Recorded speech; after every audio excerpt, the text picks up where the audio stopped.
क्यों कहते हैं कि छोटी दीपावली को नरक चौदस, नरक चतुर्दशी? क्यों कहते हैं कि कार्तिक महीने में कृष्ण पक्ष की जो चतुर्दशी है वो नरक चतुर्दशी कहलाती है? उसका कारण क्या है? हम सब तो हमेशा सुनते रहे कि ये नरक चतुर्दशी है। घर के बच्चे भी हमसे पूछेंगे, माँ नरक चतुर्दशी का मतलब क्या है? तो एक भाषा में तो अभी आशीष जी ने कहा कि नरकासुर का संहार किया भगवान ने, इसलिए नरक चतुर्दशी का वर्णन।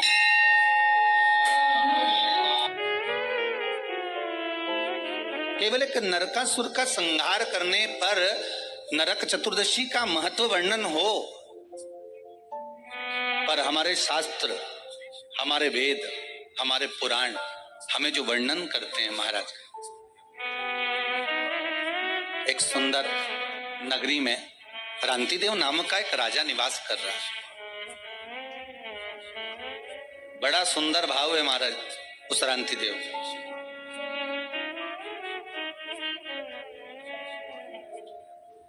धर्म का चर्चा करना, भजन करना, कीर्तन करना, स्मरण करना, नाम जाप करना, ये रांतिदेव के नियम था। धर्म से पीछे कभी नहीं हटा, क्योंकि मानव का यदि शरीर मिला है, मनुष्य की देह मिली है, तो मानव का शरीर अगर प्राप्त हुआ है तो हम क्यों ना धर्म से जुड़कर चलें? हम क्यों ना सत्कर्म करें? हम क्यों ना भगवत चर्चा करें? हम क्यों ना भगवत स्मरण करें? अगर मानव का शरीर मिला है तो बड़ी मुश्किल से प्राप्त होता है महाराज। 84 लाख योनियों में केवल एक मानव का शरीर ही है जिसके माध्यम से हम पूर्व के कर्म का भोग लेते हैं और भगवान का भजन कर कर उस कर्म को हम काट भी लेते हैं। केवल एक मानव का शरीर, केवल एक मनुष्य की देह। आस्था चैनल के माध्यम से जितने श्रोता भाई बहन कथा को श्रवण कर रहे हैं, आस्था चैनल के माध्यम से जितने भाई बहन कथा श्रवण कर रहे हैं, सुन रहे हैं, या फेसबुक यूट्यूब पर इस कथा का रसास्वादन आप ग्रहण कर रहे हैं, तो उसका महत्व समझे कि मानव का जो शरीर मिला बड़ा मुश्किल से मिला है। 84 लाख योनियां महाराज, पत्नी हर योनि में प्राप्त होगी। आप जो बनकर जन्मेंगे वो उस समय पर पत्नी भी मिलेगी। आप जिस योनि में प्राप्त होंगे उस योनि में आपके बच्चे भी होंगे। हर योनि में कुटुंब भी होता है, कबीला भी होता है, पत्नी भी होती है, पति भी होता है, बच्चे भी होते हैं। हर योनि में आपको सब कुछ मिलेगा। खाने को भी प्राप्त होगा, पानी पीने को भी मिलेगा, आपको रहने के लिए कोई क्वार्टर, कोई घर, जहां अस्तबल आदि जिस योनि में हम हैं उसमें कुछ ना कुछ आपको रहने के लिए भी प्राप्त होगा। पर हर योनि में बच्चे भी मिलेंगे, पत्नी भी मिलेगी, पति भी मिलेगा, कुटुंब कबीला भी मिलेगा, भोजन करने को अन्न भी मिलेगा या अन्न भाग जो आप खा सकते हो वो मिलेगा, पीने के लिए जल भी मिलेगा, रहने के लिए आपको भवन भी मिलेगा, आप जहां रहने का है वो सब प्राप्त होगा। प्रत्येक योनि में प्राप्त होगा, प्रत्येक योनि में। बस एक चीज प्राप्त नहीं होगी, वो क्या महाराज? भगवान की सेवा, भजन, पूजन, स्मरण और भगवत नाम की चर्चा। इसलिए कलयुग केवल नाम आधारा और सुमर सुमर नर उतर पारा। कली काल में नाम की आधारशिला को रखा, इसलिए कहा केवल एक मानव का शरीर है जो कर्म के भोग को भोगते हुए, हमारे कर्म के भोग को मिटाते हुए, भोगते हुए भगवत स्मरण की ओर अग्रणी बढ़ा देता है, आगे बढ़ा देता है, भगवान के नाम की ओर आगे लेकर चलेगा। महाराज इसलिए शायद कहा कि मिलती है राम नाम की दौलत कभी कभी। भगवान का स्मरण बड़ा कठिन। सारी योनियों में परिवार, पति पत्नी, बच्चे, कुटुंब, कबीला सब मिलेगा, पर नहीं मिलेगा तो राम नाम, कृष्ण नाम, शिव नाम, भजन, कीर्तन ये नहीं मिलने वाला। ये बड़ा मुश्किल से मिलता है। रांतिदेव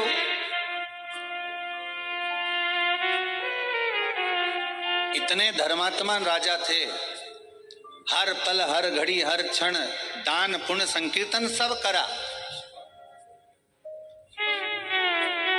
पर जब अंतिम समय आया, नरक चतुर्दशी का महत्व समझ रहे हैं अपन। आज नरक चतुर्दशी का आज का जो महत्व है वो समझ रहे हैं।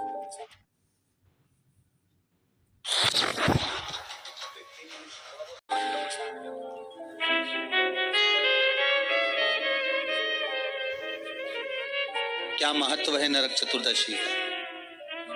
कृष्ण पक्ष की कार्तिक महीने की इस चतुर्दशी का, रूप चतुर्दशी का, नरक चतुर्दशी का क्या महत्व है उसको समझना, उसके पूजन का क्या विधान है, छोटी दीपावली क्यों कहते हैं, क्यों दिए लगाए जाते हैं, उसके महत्व को समझो। महाराज क्रांतिदेव का जब अंतिम समय आया और यम के दूत आए क्रांतिदेव को बंदी बनाने के लिए, तो क्रांतिदेव ने पूछा आप कौन हो, कहां से आए हो? भगवान का भजन करने वाला, स्मरण करने वाला, भगवत नाम की चर्चा करने वाला, कीर्तन करने वाला, दान पुण्य करने वाला, सत्कर्म करने वाला, भगवत नाम के भजन में डूबने वाला जब अंतिम समय में अपने प्राणों को छोड़ता है, तो महाराज शिव महापुराण की कथा कहती है, हमारे धर्म और शास्त्र कहते हैं, भजन करने वाला जब प्राणों को छोड़ता है तो यम के दूत सामने खड़े रहते हैं और उस जीव को ले जाने का जब समय होता है तब वो यम के दूत से चर्चा भी कर लेता है, बात भी कर लेता है। कई लोग कहते हैं महाराज जी क्या मरने वाला व्यक्ति यमदूतों से बात करता है? क्यों नहीं करता? क्रांतिदेव का चरित्र कर रहा है, आज नरक चतुर्दशी का चरित्र कर रहा है। क्रांतिदेव यमदूत सामने खड़े हैं और उनसे बात कर रहा है। शिव महापुराण में राजा श्वेत का चरित्र आता है, यमदूत सामने खड़े और राजा श्वेत उनसे बात कर रहा है। मार्कंडे भगवान का चरित्र आता है, यम के दूत सामने खड़े हुए हैं और वो उनसे बात कर रहे हैं। क्यों नहीं हो सकता? महाराज अरे मुख में हो राम नाम, राम सेवा हाथ में, और तू अकेला नहीं प्यारे राम तेरे साथ, कि जिंदगी की बागडोर हाथ दीना नाथ के, वो महलों में राके चाहे झोपड़ी का, सीताराम सीताराम कहिए, जाहि विधि राके राम ताहि विधि रहिए। क्यों नहीं हो सकता? अगर आप सत्संग में लगे हो, भजन में लगे हो, कीर्तन में लगे हो, मंत्र जाप में लगे हो, मंत्र स्मरण में लगे हो, भगवान की भक्ति में अगर डूबे हुए हो, तो यमदूतों की भी सामर्थ्यता नहीं, हिम्मत नहीं कि आपको उठाकर ऐसे ही ले जाए।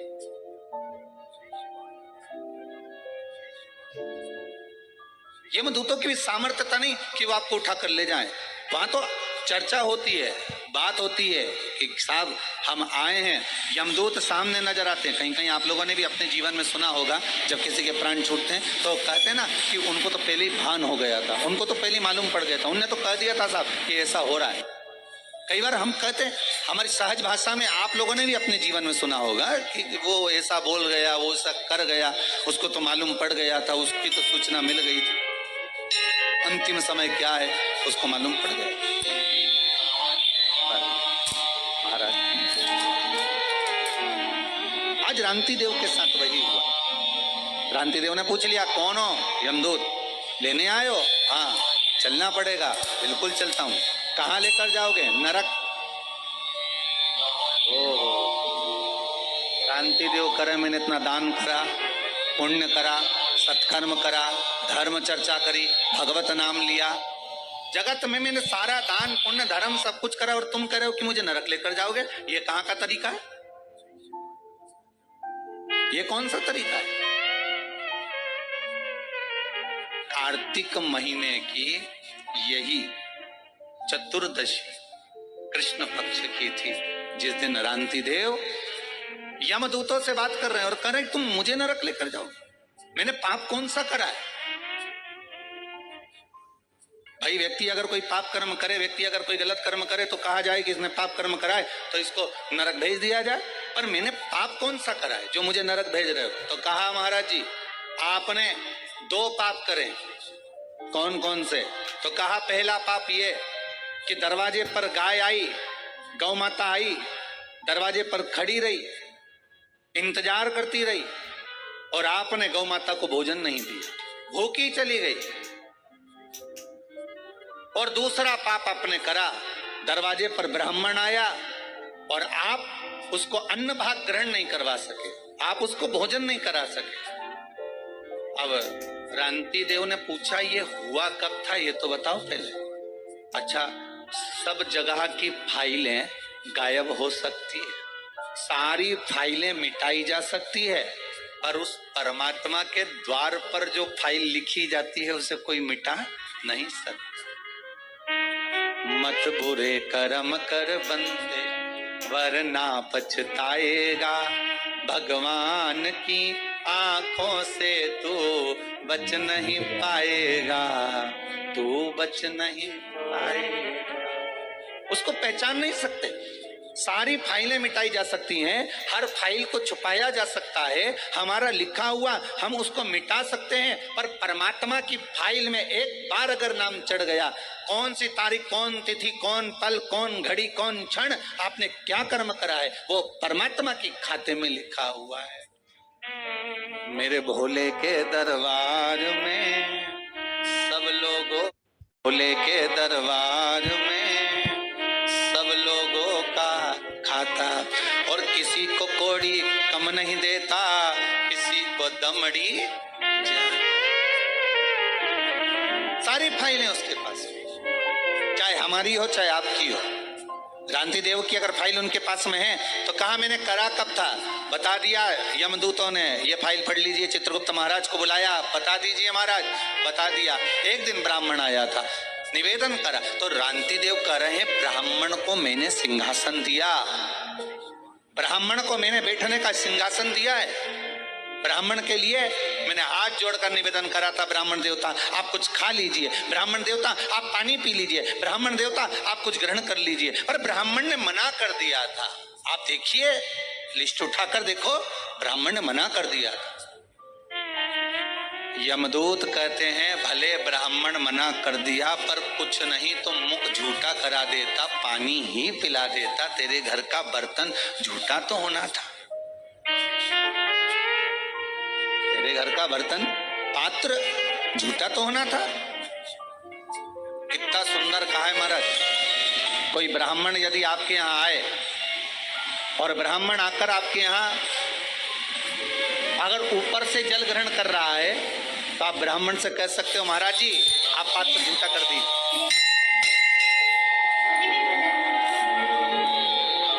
कोई ब्राह्मण अगर आपके यहाँ आया और वो ऊपर से जल भाग ग्रहण कर रहा है, वो हथेली में भाग लेकर, लाल साहब प्रसाद दे दो, हथेली में, हथेली में भाग लेकर ब्राह्मण ग्रहण कर रहा है, तो उसको यजमान को चाहिए कि वो ब्राह्मण देवता से कहे कि ब्राह्मण देवता पात्र झूठा कर दीजिए, पात्र झूठा कर दीजिए, ये प्लेट झूठी कर दीजिए, ये पात्र झूठा कर दीजिए। क्यों? शास्त्र कहता है जितनी देर तक ब्राह्मण का झूठा पात्र घर में रखा रहता है, जितनी देर रखा रहता है उतनी देर घर से क्लेश को मिटा देता है।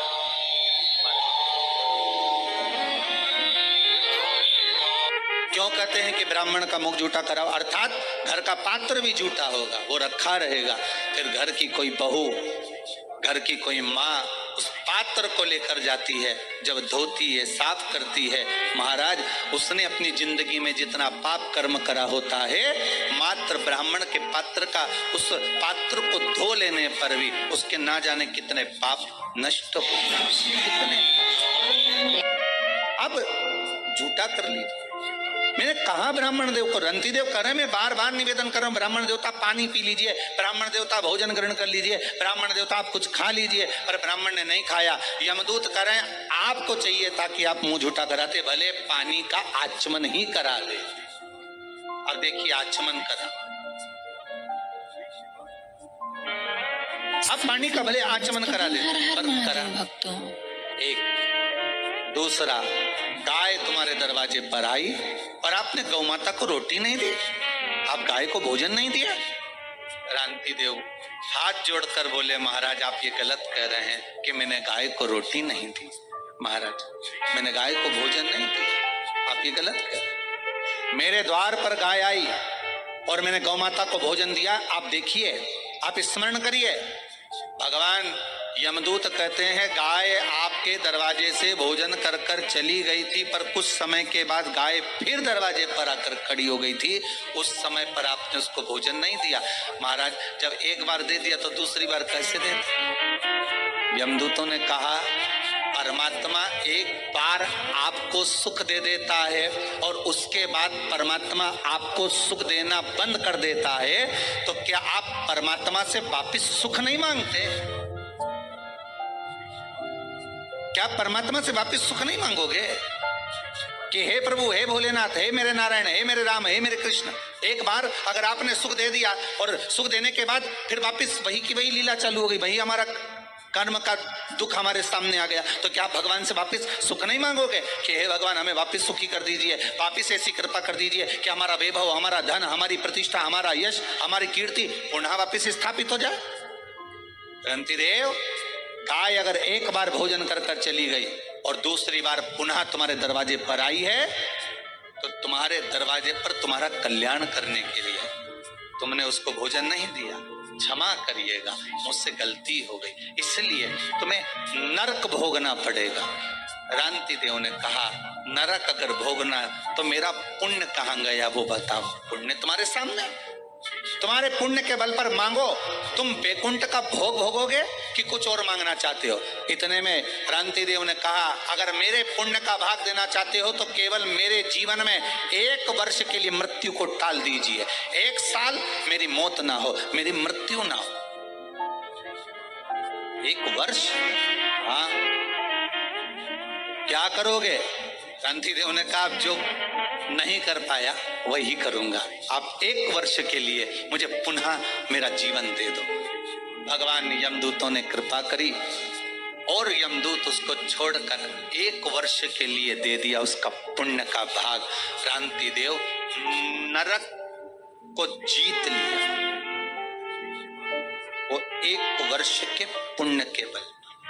इतना ब्राह्मण भोज कराया, इतना गौ माता का भाग प्रदान करा, इसलिए इस कथा को वर्णन करते हुए कहते हैं कि इसको कहते हैं नरक चतुर्दशी। क्यों? रांति देव को नरक से छुड़ा लिया था। इस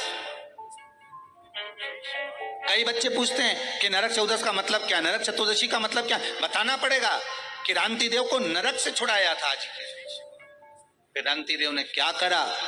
कहा, महाराज इसी नरक चतुर्दशी के दिन ब्राह्मण का भोजन कराया, गौ माता को द्वार पर बुलाया। दरवाजे पर जब गाय नहीं आई तो जहां गाय बंधी थी वहां जाकर गौ माता को घासा भोजन का जिमाकर उसका आचमन कराया। उसका फल क्या हुआ कि रांति देव को फिर नरक नहीं भोगना पड़ा। फिर रांति देव जब प्राण त्यागे तो भगवान के धाम में पहुंच गए, सीधे भगवान के द्वार।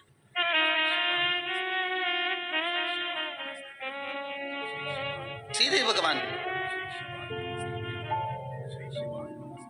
और महाराज जब जीवन में परख हो जाए, जीवन में अगर परख हो जाए तो जीवन का सुख ही दूसरा है। इसलिए कहते हैं ना महाराज, ऐसो कोई नहीं रे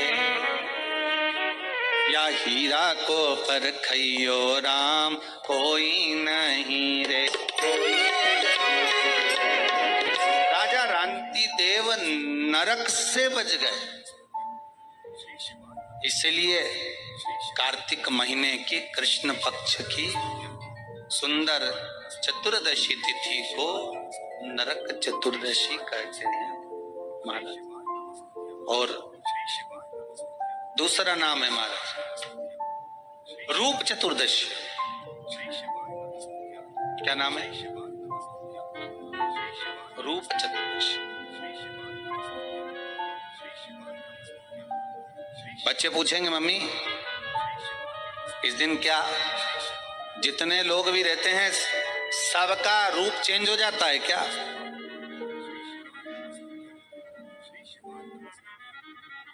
सबका रूप चेंज हो जाएगा रूप चतुर्दशी के दिन महाराज।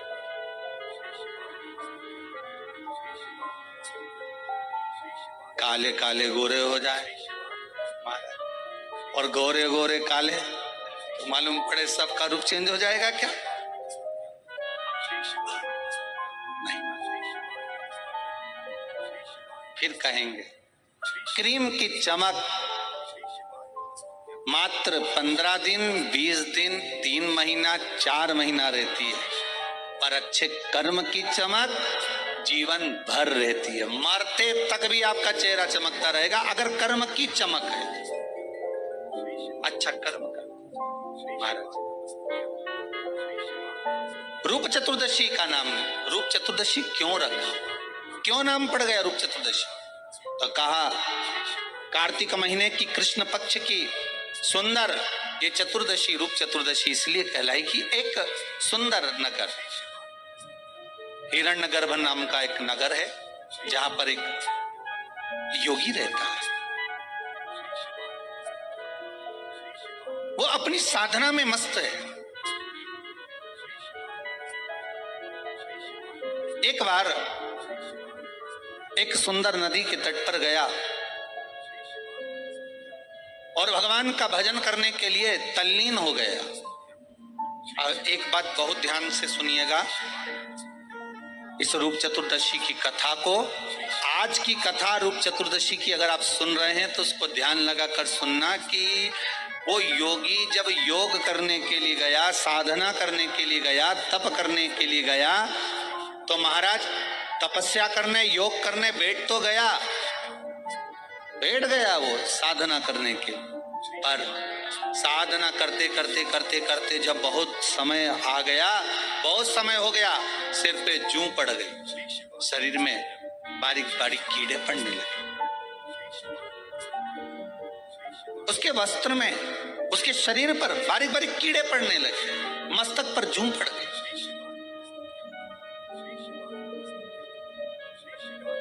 महीनों तप करने के बाद में, साधना करने के बाद में उसके मन में आया कि मैंने इतनी साधना करी, मैंने इतना तप करा, मैंने इतना भजन किया, इतना योग करा, उसके बाद में मेरे मस्तिष्क में कीड़े पड़ गए, जूं पड़ गई, मेरे शरीर पर कीड़े पड़ गए, बारीक बारीक छोटे छोटे कीड़े मेरे शरीर पर आ गए।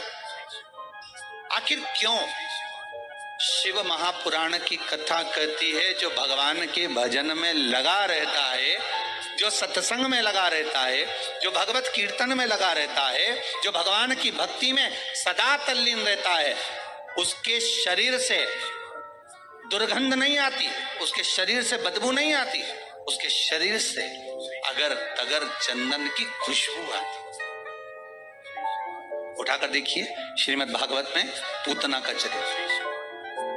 जब तक पूतना भगवान का स्पर्श नहीं करी, भगवान कृष्ण का स्पर्श नहीं करी, तब तक पूतना का शरीर राक्षसी था। उसके शरीर में क्या गंध होगी वो वही जान सकता। पर जब भगवान कृष्ण ने पूतना के स्तनों का पान कर लिया, पूतना के स्तनों का पान करा, दूध का जब पान करा पूतना के शरीर में, स्तनों का जब पान किया है महाराज, तब जब पूतना के शरीर को अग्नि दी गई, पूतना के शरीर को जब अग्नि लगाई गई, तो पूतना के शरीर में से चंदन, अगर, तगर, गूगल आदि आदि की सुंदर सुंदर गंध आ रही है, सुंदर सुंदर गंध आ रही है। बड़ा ध्यान करा गया कि आखिर ये क्यों?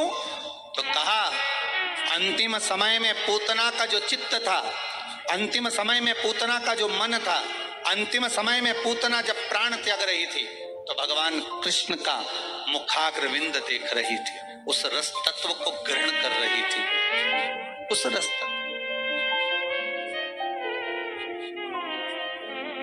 और पूतना के शरीर तो कहा योगी जो योग कर रहा है, साधना कर रहा है, तप कर रहा है, भगवान की भक्ति में डूबा हुआ है, तो इसके मस्तिष्क पर जूं पड़ गई, शरीर में कीड़े पड़ गए। इसको समझ में नहीं आया, मैंने इतने महीने इतना तप करा, साधना करी और शरीर में इतने ये जुएं पड़ कैसे गए, ये शरीर में कीड़े पड़ कैसे गए। उसकी आंखों में जल भर गया, नैनों से अश्रु बहने लगा, आखिरी में रहा नहीं गया। तब देव ऋषि नारद को याद किया, तब देव ऋषि नारद निकल कर आए और नारद जी ने कह दिया, योगीराज आप कह रहे हो कि कारण क्या बना, शरीर में आखिर ये मस्तक पर जुएं कैसे पड़ गए, शरीर में कीड़े कैसे पड़ गए महाराज, क्या कारण बना है इसका। तो महाराज कारण बताया कि आप तन तो साधना में लगा लिए, तप तो तप में लगा लिया, पर मन भगवान में नहीं लगा पाए। अगर मन भगवान में लगा लेते तो ये शरीर चित्त अगर परमात्मा में लग जाता तो ना मस्तिष्क में जुएं पड़ते, ना शरीर पे कीड़े पड़ते। तब क्षमा मांग ली प्रभु, ये अंतरात्मा से मैं भगवान का भजन नहीं कर पाया, मैं भगवान की भक्ति को धारण नहीं कर पाया, इसलिए मेरा शरीर आज कुछ बेकार सा हो गया है।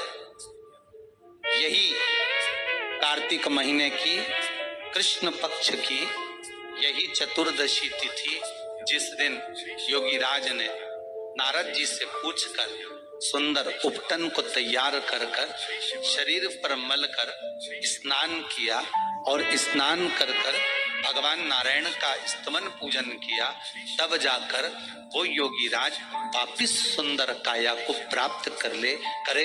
इसलिए इस चतुर्दशी का नाम दूसरा पड़ गया रूप चतुर्दशी। क्या नाम पड़ा है? रूप चतुर्दशी। और उस रूप चतुर्दशी के दिन, उस नरक चतुर्दशी के दिन महाराज जो हमारी पूजन का विधान है, लक्ष्मी को प्राप्त करने का, इसलिए कहते हैं ये छोटी दीपावली है, यम के द्वार पर से भी बचाने वाली दीपावली, नरक से बचाने वाली दीपावली। कल धनतेरस का पूजन करा, आज रूप चतुर्दशी, नरक चतुर्दशी का वर्णन किया महाराज। कल आप सभी ने जो पाटे पर पूजन करी है, चौरंग पर पाटे पर जो आपने पूजन जमाई थी, चांदी के सिक्के में मौली लपेटी थी, सिक्के में मौली लपेटी थी, उसको थाली में रखा था, वही स्थान पर वो थाली अगर आपने उठाकर अंदर रख ली हो या कहीं पर विराजमान कर दी हो, उस थाली को कहीं विराजमान कर दिया हो, तो आज फिर पुनः वही थाली वापिस सुंदर गोबर से लीप कर या जल से उसको पोंछकर वहां पाटा रखें, चौरंग रखें, चौकी रखें महाराज, उस पर वापिस पुनः लाल वस्त्र बिछाकर उस थाली को वापिस वहीं रखें। आज जो दिए लगना है, आज जो दीप लगना है महाराज, एक दिया आटे का चौमुखी, 4 बत्ती का दीप लगाएं, उसमें चाहे तो सरसों का तेल डाल लें, तिल्ली का तेल डाल लें, चाहे तो उसमें मीठा तेल डाल लें, और 4 बत्ती उसमें होना चाहिए। थोड़ी सी पीली सरसों, अगर पीली सरसों हो तो पीली सरसों, नहीं हो तो काली सरसों उस दीप के अंदर डाल दीजिए महाराज। एक घी का दीप लगाएं, फिर ध्यान दीजिएगा, घी का दीप जो कलदार रखे हैं, लक्ष्मी जी का जहां पूजन कर रहे हो, लक्ष्मी जी का सीधा हाथ घी का दिया होना चाहिए। तो आपका कौन सा हाथ हो गया? उल्टा हाथ। लक्ष्मी जी का उल्टा हाथ, वहां पर रखो चौमुखी दीप, और महाराज जल का छींटा देकर उन जो सिक्के रखे हैं, जो लक्ष्मी जी रखी है, भगवान का जहां पूजन कर रहे हो, उस पर जल का छींटा देकर सुंदर भाव से माता लक्ष्मी का स्मरण कर कर, गणेश जी का स्मरण कर कर आप भाव से महाराज जल का छींटा देकर सुंदर वस्त्र अर्थात मौली कलेवा जो भी आपके पास में हो समर्पित कर कर भाव से रौली, मौली, चंदन, अबीर, गुलाल, मेहंदी, जो भी सामग्री पूजन का साहित्य आपके पास में है, वो उन कल्लारों पर माता लक्ष्मी पर समर्पित कर दीजिए। 5 अमरबिल के टुकड़े, 5 कमलगट्टे, 5 हल्दी की गांठ उस पर समर्पित करवाएं। महाराज माता लक्ष्मी को मीठे का भोग लगा दें और भोग लगाने के बाद में माता लक्ष्मी को प्रणाम कर कर सुंदर जो चौमुखी दिया आपने बनाया है उसको तो वहीं रखे रहने दें। जो घृत का दिया बनाया है, घी का जो दीप लगाया है आपने 1 बत्ती का, उसमें 4 बत्ती नहीं होना चाहिए, बस केवल जो तेल का दीप लगेगा वो 4 बत्ती का, घी का दीप 1 बत्ती का, उस 1 बत्ती के दीप को लेकर माता लक्ष्मी जी की आरती करें।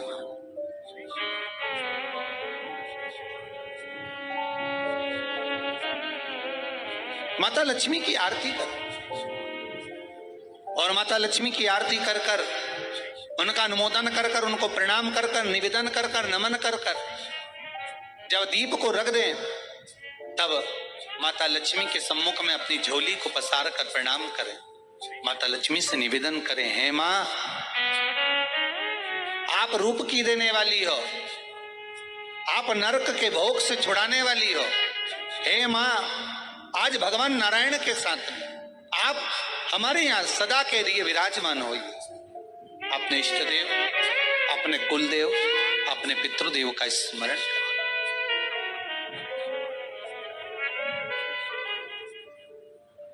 नमन करें, प्रणाम करें और निवेदन करें माता लक्ष्मी से, हे मां ये आपकी ही कृपा है जो आज आप मेरे घर में आई हो। यह आप ही की कृपा है जो मैं आपकी सेवा कर रही हूं, पूजन कर रही हूं, अर्चना कर रही हूं। माता को हो सके लाल पुष्प उन सिक्कों पर, पाइन पर जो पूजन करी है उस पर समर्पित कर। महाराज